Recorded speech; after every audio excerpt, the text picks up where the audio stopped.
Hi there. Welcome to another Zoom production as we look back on a historical moment in the history of Aberdeen Football Club. Today is the 25th anniversary of Aberdeen beating Dundee United in what was a must-win game. If Aberdeen lost against United, they would have been relegated for the first time in their history. So we're going to be talking about that, and also what was sort of dubbed the Great Escape. And who better to talk about it than Duncan Shearer? Duncan, it's lovely to see you. Thank you for joining me this evening. Great to see you. How are you doing? My pleasure, Ali. Yeah, good. Everybody good here this side, and just getting on and doing what we were told to do. Good man. Okay, well, we'll get into the Dundee United game in just a moment, but let's try and put it into context a bit. Let's go back sort of 2 or 3 weeks, maybe a month before that. See, after we lost against Stenhousemuir in the Scottish Cup, we didn't win a game again until we beat Celtic at Pittodrie. So it was 6 games without a win. Why do you think we went on such a bad run? I'm not quite sure with that one. That one's it still sticks in the back of the throat, that Stenhousemuir game, because if I'm right in saying, I'm sure it was Roy's second game, because we'd beaten Rangers at Pittodrie 2-0 quite convincingly the week before. So we went into that Stenhousemuir game, and it was just an awful. I think it was just a kickback from that, and we just never got going, as you say, for that half dozen games. And then for some reason or another, the old firm come back to Pittodrie, and then we turned Celtic over, and that sort of kick-started us off from there. But we still had a couple of hiccups in between, if I remember rightly, before the end of the year. I couldn't really put anything on it. It's such a good team, good players as well. And as I said, a good first start under Roy. But then got back with that Stenhousemuir one, and knocked us back a little bit. So eventually we beat Celtic. We then lost our next game against Motherwell, but then there was a pivotal game against Hearts at Tynecastle, where Billy Dodd scored the winning goal with only 5 minutes left on the clock. How important do you think that game was to lift your guys' morale? I think it was a key one. There's no doubt about it, because we went to Tynecastle, which was always our games anyway.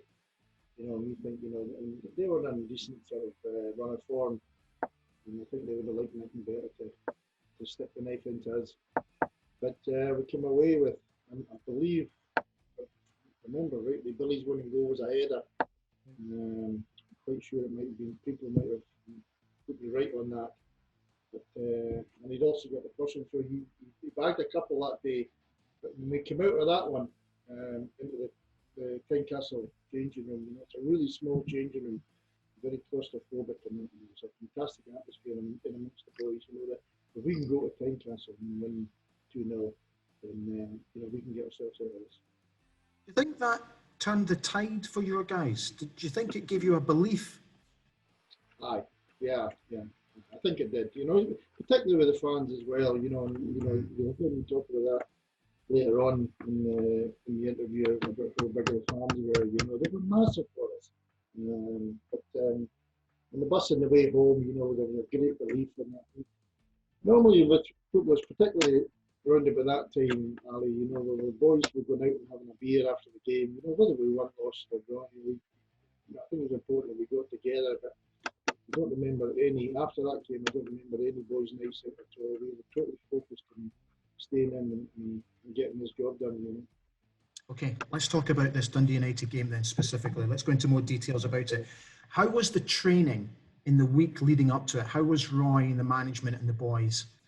Everybody was ready for it. Everybody was. I remember coming in on Monday for training. There were big queues down the side of the old stand. Waiting.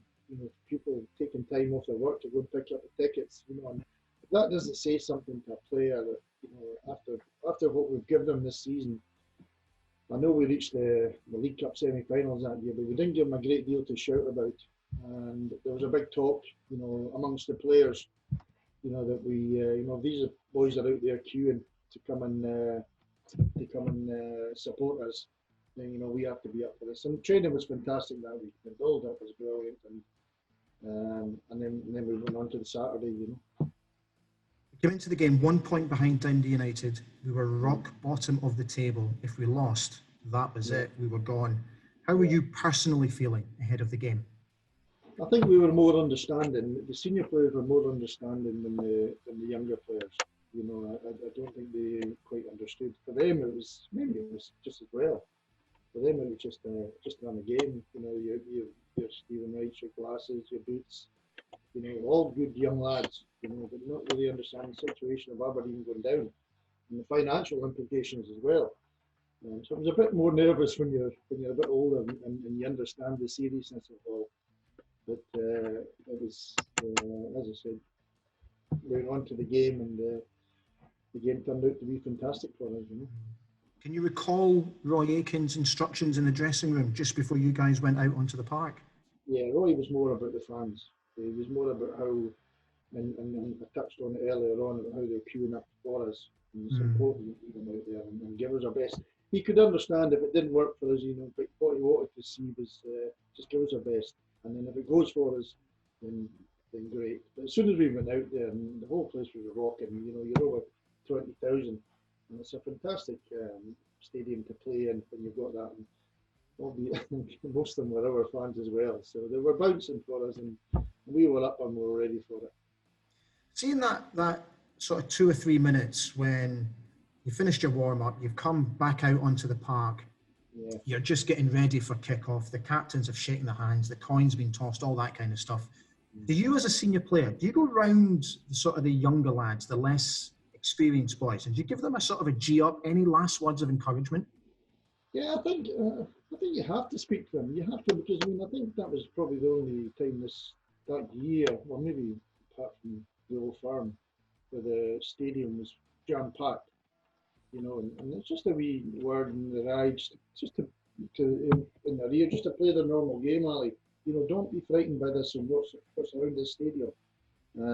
Play your normal game, and that's what they did. And you know, they were fantastic, the kids. You know, like well backed up with the senior players as well. Talk about the opening goal. That was some run and some cross from Joe Miller, eh? Yeah, fantastic. Good to see the wee man on the end of it. I can't remember actually how. I remember the run you're talking about. I can't remember how Billy put the ball in the net actually. Well, Ian Jess got his head on it. The keeper made an unbelievable save, and then Billy just knocked in the loose ball.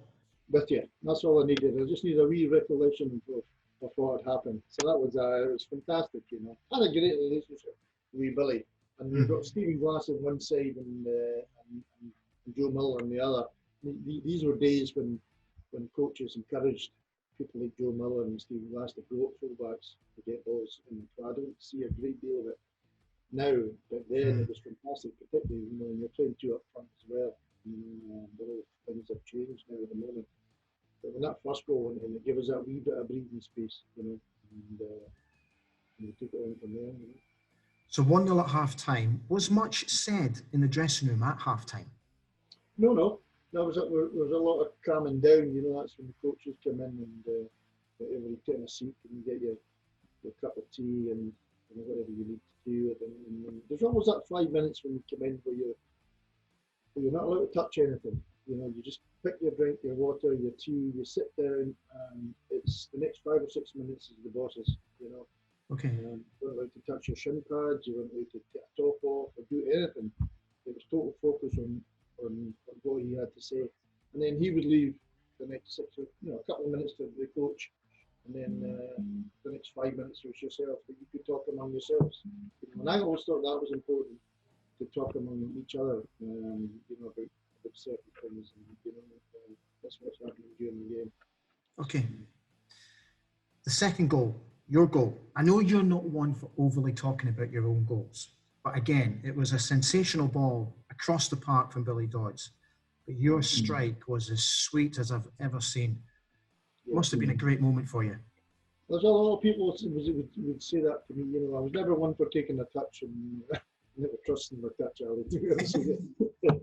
But it was a great wee run from Billy, and a nice wee curl ball with his left foot right onto my path.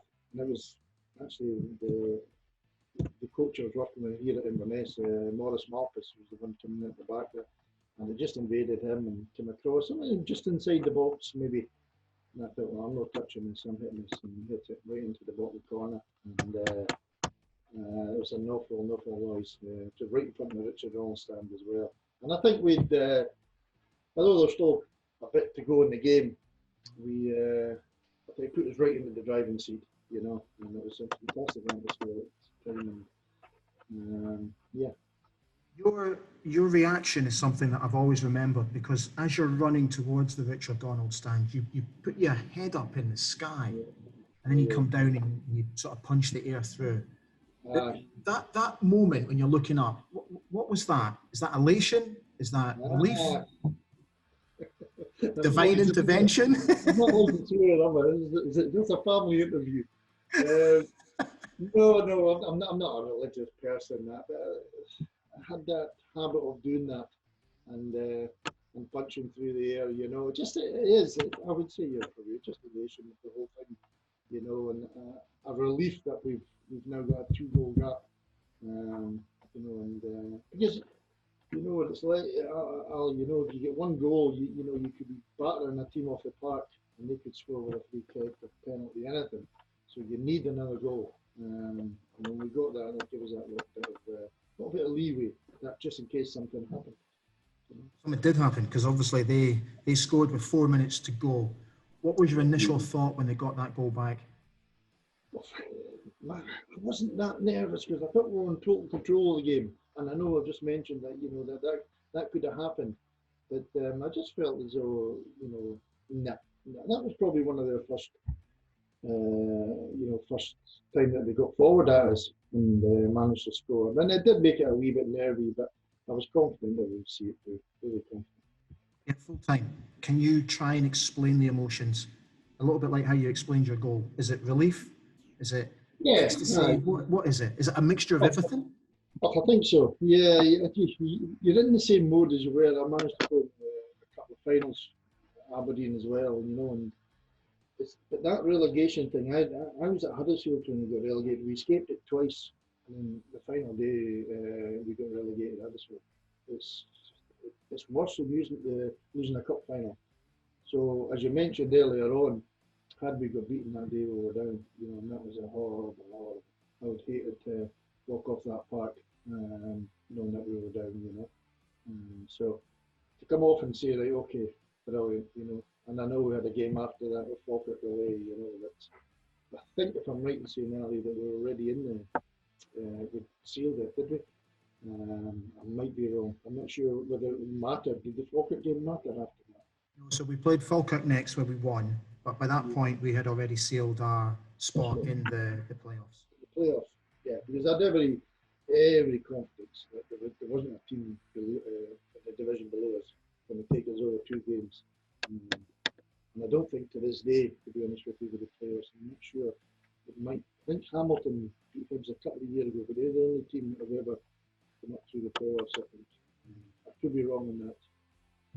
It's very unlikely for the team below to beat the second team in the Premiership over 2 legs. Let's finish off a little chat about the fans, because I spoke to Stephen Glass recently for a blog, and I asked him very much what I'm going to ask you is about how you guys managed to sort of turn the tide and get through it all. And Stephen said it was a coming together of everybody when the realization that relegation was a real possibility for us. So he said the players, the club, the community, and more importantly, the fans, because there was a worry that the fans might have just abandoned the team, but they didn't. They did the complete opposite. They got right behind the team. So do you agree with Stephen's sentiments that it was a coming together of everything? Yeah, absolutely. But he's right, because I took some notes before I was doing this interview, and that was the big thing that kept coming back to me all the time, was the supporters. You know, had they not turned up at that Dundee United game, and pushed us over the line with that Dundee United game, I think we would have. And they played such a big part. I know people say it, the fans are the 12th man. And you hear it all the time, Ali, but it's none more the truth than that Dundee United game. And then, of course, going on to the playoffs, killed it from the Pidoria out. And it was a day out for us at the preliminary. It's a scorching hot day. I remember coming in East End Park. That was jammed to the rafters as well, 16,000 again. Aberdeen. And seeing them all sitting on the grass, having a pint, relaxed. I think they knew then that they weren't going to come as a chance. All right. Duncan, listen, it's as always, it's great to see you. Thank you so much for taking the time to talk to me today. Stay safe, stay healthy, and hopefully we'll catch up soon. Yeah, and the same to yourself and all the Aberdeen fans and everybody else. Thanks, mate. Speak to you soon. Cheers, mate. Bye.